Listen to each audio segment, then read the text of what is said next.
बिस्मिल्लाहिर्रहमानिर्रहीम। आज मैं आप सबके लिए कुर्ती की स्टिचिंग लेकर आई हूँ, जिसमें हमने कुर्ती फ्रॉक की कटिंग की थी। अभी उस फ्रॉक की स्टिचिंग करने वाली। सबसे पहले हम फ्रंट एंड बैक की इस तरह से लाइनिंग अटैच कर लेंगे। उसके बाद में हम बैक नेक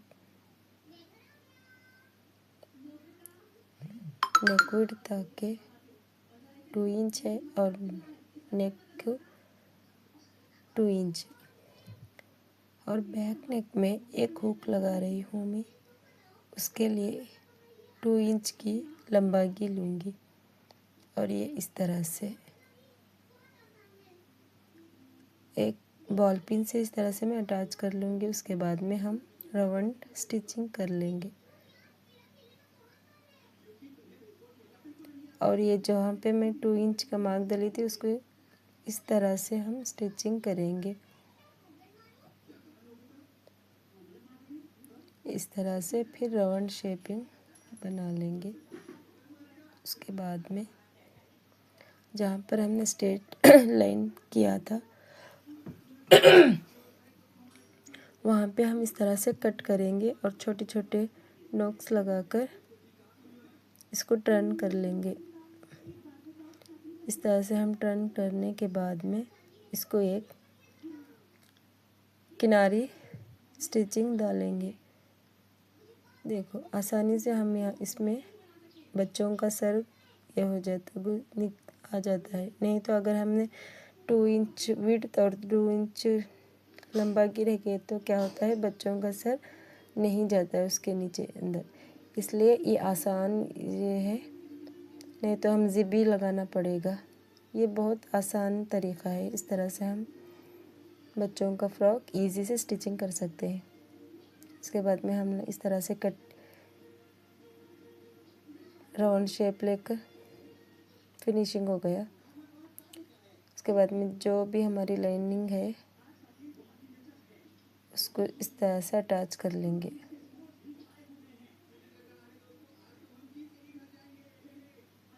और ये वाले भी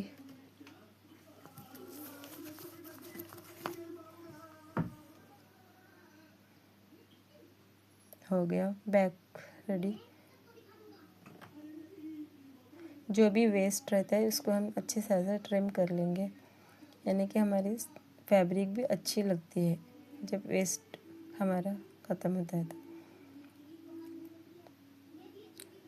अभी हम फ्रंट ले लेंगे।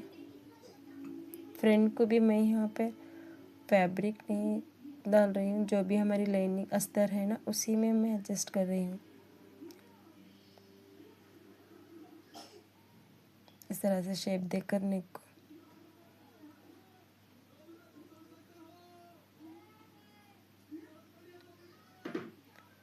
और जो भी शेप डाली थी उसी तरह से हम ट्रिम कर लेंगे। जैसा हमने बैक फिनिशिंग किया था इसी तरह से फ्रंट को भी फिनिशिंग करेंगे। मैं बॉल पिन ईजी से यूज़ कर सकती हूँ, क्योंकि बॉल पिन से हमें बहुत ज़रूरी हेल्प सपोर्ट होती है बॉल पिन में। तो अभी मुझे यहाँ पे स्टिचिंग लगाना पड़ता था अगर बॉल पिन नहीं रहती, तो इसलिए मैंने बॉल पिन का इस्तेमाल करती हूँ। इस तरह से स्टिचिंग करने के बाद में फिनिशिंग नेक को भी जैसे हमने बैक में छोटा छोटा जैसे फैश किया था उसी तरह से कर लेकर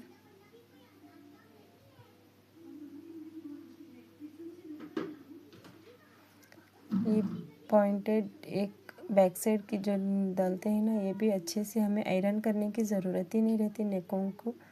ये अच्छी तरह से फिनिशिंग आ जाएगा।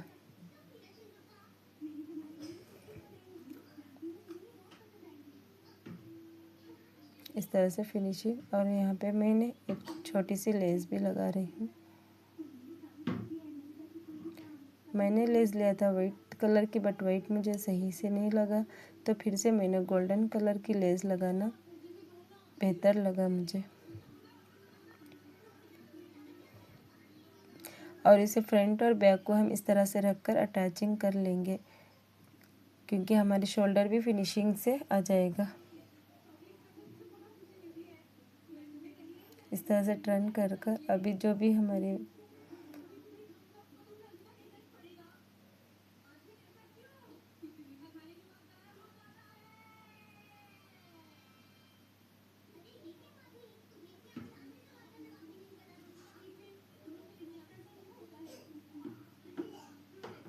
हो गया फिनिशिंग। अभी जैसे हमने बैक की लाइनिंग और ये स्टिचिंग किया था, इसी तरह से ये भी स्टिचिंग हम कर लेंगे।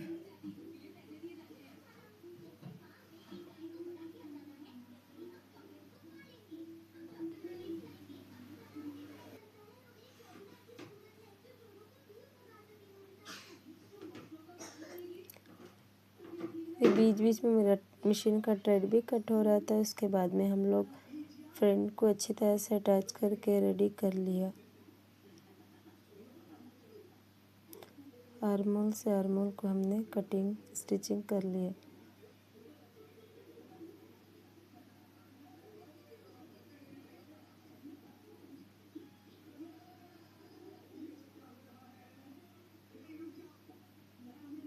पता नहीं थ्रेड क्यों कट हो रहा थी मेरी मशीन का, इसलिए मैंने इसको सेट कर रही थी।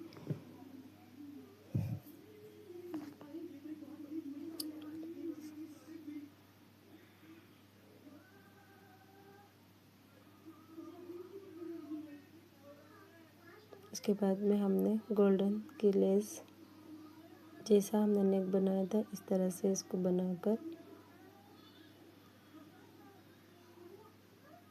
और एक बार हमारा थ्रेड कट हो गया।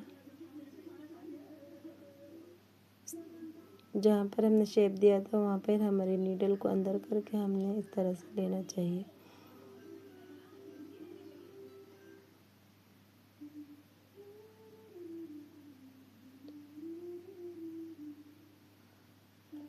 नेक हमारा रेडी हुआ। मैं यहाँ पे कैन कैनवास डाल रही हूँ, तो इसीलिए मैंने पहले कैन कैनवास रेडी कर लिया फ्रॉक के लिए।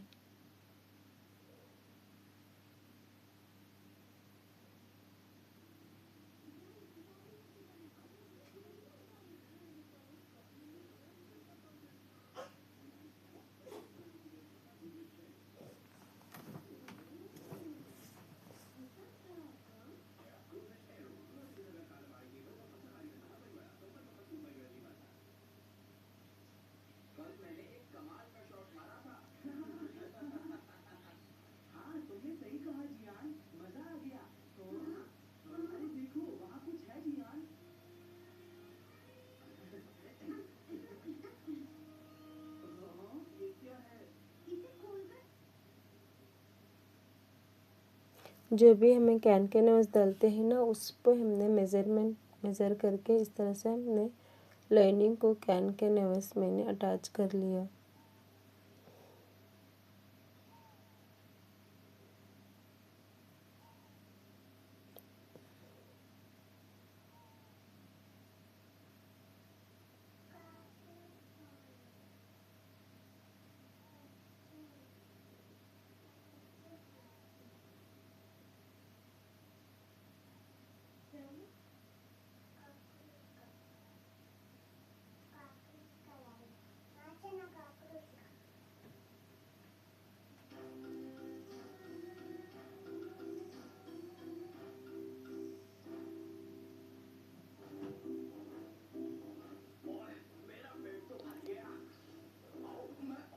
और जो अम्ब्रेला के मेन फैब्रिक थी ना, उसको और इस लाइनिंग को हमने अटैच कर लिया।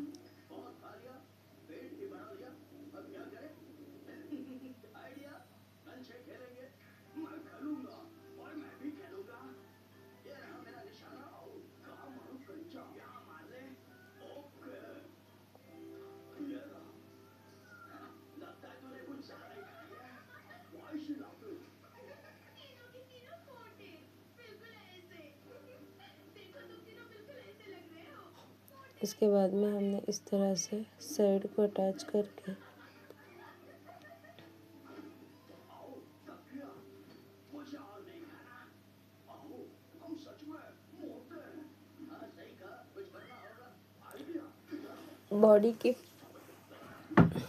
बॉडी आकर रेडी होने के बाद हमने अम्ब्रेला फ्रॉक की जो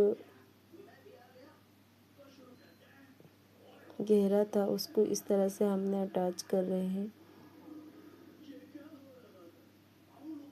जो जॉइंट को जॉइंट होता है ना, इस तरह से हमने जॉइंट को जॉइंट मिलाकर